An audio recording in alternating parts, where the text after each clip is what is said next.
જેમાં છે નીચેની ખાલી જગ્યા પૂરો ગમે તે 5 કોઈ પણ 5 ખાલી જગ્યા આપણે આમાંથી પૂરવાની છે। પ્રથમ છે વિશ્વમાં સૌથી મોટું લેખિત બંધારણ ખાલી જગ્યા દેશનું છે, એનો ઉત્તર આવે છે ભારત।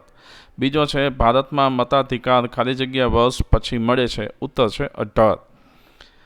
ત્રીજી ખાલી જગ્યા જોઈએ, લોકોનું લોકો વડે અને લોકો માટે ચાલતું શાસન એટલે ખાલી જગ્યા, તો એમાં જવાબ આવે છે લોકશાહી। ત્યારબાદ ચોથી ખાલી જગ્યા છે ચૂંટણી પંચ તટસ્થ રીતે ચૂંટણી કરાવે છે, એટલે ખાલી જગ્યા તટસ્થ રીતે ચૂંટણી કરાવે છે, તેમાં આવે છે ચૂંટણી પંચ। ત્યારબાદ છે પાંચમો પ્રશ્ન જોઈએ, ભારત એ ખાલી જગ્યા શાસન વ્યવસ્થા ધરાવતો દેશ છે, એમાં આવે છે લોકશાહી।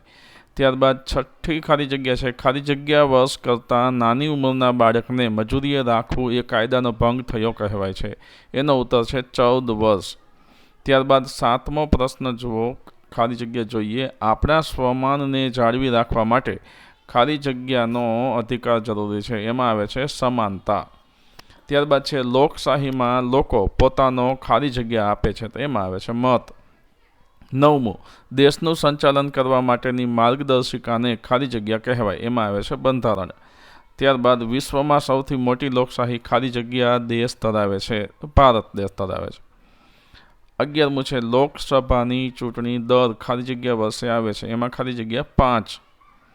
ત્યારબાદ ખાલી જગ્યા યાદીમાં નોંધાયેલો કોઈ પણ નાગરિક મતદાન કરી શકે છે, એમાં આવે છે મતદાર યાદી।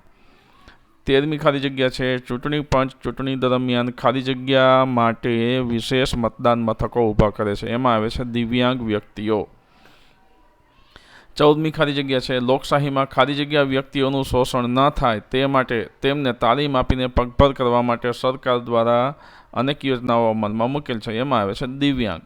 અને 15મું છે 14 વર્ષથી નાની ઉંમરના બાળકોને મજૂરી કરાવવી ખાલી જગ્યાનો ભંગ થયો કહેવાય, તો એમાં આવે છે કાયદા। તો મિત્રો, આ રીતે આપણે અહીં આ વિડીયોમાં ત્રીજા પ્રશ્ન જે ખાલી જગ્યા પૂરવાની આપણને આપેલી છે એના સોલ્યુશન જોયું, એની ખાલી જગ્યાના જવાબો આપણે જોયા। મારી યુટ્યુબ ચેનલ માય સ્ટુડન્ટ્સ એજ્યુકેશનને સબસ્ક્રાઈબ કરજો અને તમારા અન્ય મિત્રોને પણ શેર કરજો। હવે આપણે ચોથો પ્રશ્ન જોઈશું।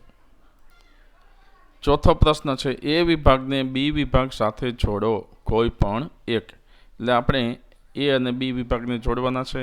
એમાં પ્રથમ છે હરિહર અને બુક્કારાયના ગુરુ, તેનો જવાબ આવે છે સ્વામી વિદ્યારણ્ય। બીજું છે દિલ્હી સલ્તનતનો પ્રથમ અફઘાન શાસક, એનો ઉત્તર છે બહલોલ લોદી। ત્રીજું છે લોદી વંશનો અંતિમ શાસક, તેનો જવાબ આવે છે બી ઇબ્રાહિમ લોદી। ચોથો છે એમાં દિલ્હી સલ્તનતની પ્રથમ મહિલા શાસક, એનો જવાબ આવે છે રજિયા સુલતાના, એટલે કે એ વિભાગની સાથે જોડવાનો છે। ત્યારબાદ પાંચમું છે લશ્કરમાં દાગ અને ચહેરાની પદ્ધતિ શરૂ કરનાર શાસક, એમાં આવે છે અલાઉદ્દીન ખિલજી। હવે આપણે બીજા વિભાગના 5 એ અને બી વિભાગો જોઈએ। એમાં પ્રથમ છે બહમની રાજ્યની સ્થાપના કરનાર, તો એમાં આવે છે ઝફર ખાન। બીજું છે ચહેલગાનની સ્થાપના કરનાર, એમાં આવે છે ઇલ્તુત્મિશ। ત્રીજું છે તુવુલ વંશનો શ્રેષ્ઠ શાસક, એમાં આવે છે કૃષ્ણદેવરાય। ચોથું છે સૈયદ વંશનો સ્થાપક, એમાં આવે છે ખિજ્ર ખાં। અને પાંચમું છે આફ્રિકન મુસાફર, એમાં આવે છે ઇબ્ન બતુતા। ત્યારબાદ જોડકામાં આપણે ત્રીજો વિભાગ જોઈએ। એમાં પ્રથમ છે વિજયનગરનો પરાજય, તો એની સામે બી વિભાગ આવે છે તાલીકોટાનું યુદ્ધ। બીજું છે ઢાઈ દિનકા ઝોપડા, એમાં આવે છે અજમેર। ત્રીજું છે ઇબ્રાહિમ લોદી અને બાબરના યુદ્ધનું સ્થળ, એમાં આવે છે પાણીપત। ચોથું છે વિદ્યાનગર તરીકે ઓળખાતું નગર, એમાં આવે છે વિજયનગર। અને પાંચમું છે કુતુબ મિનાર, એમાં આવે છે દિલ્હી।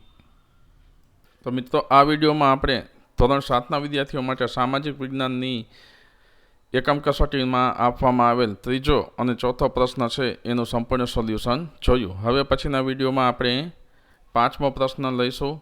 મિત્રો, મારી યુટ્યુબ ચેનલ માય સ્ટુડન્ટ્સ એજ્યુકેશનને તમે સૌ સબસ્ક્રાઈબ કરજો અને તમારા અન્ય મિત્રોને પણ શેર કરજો।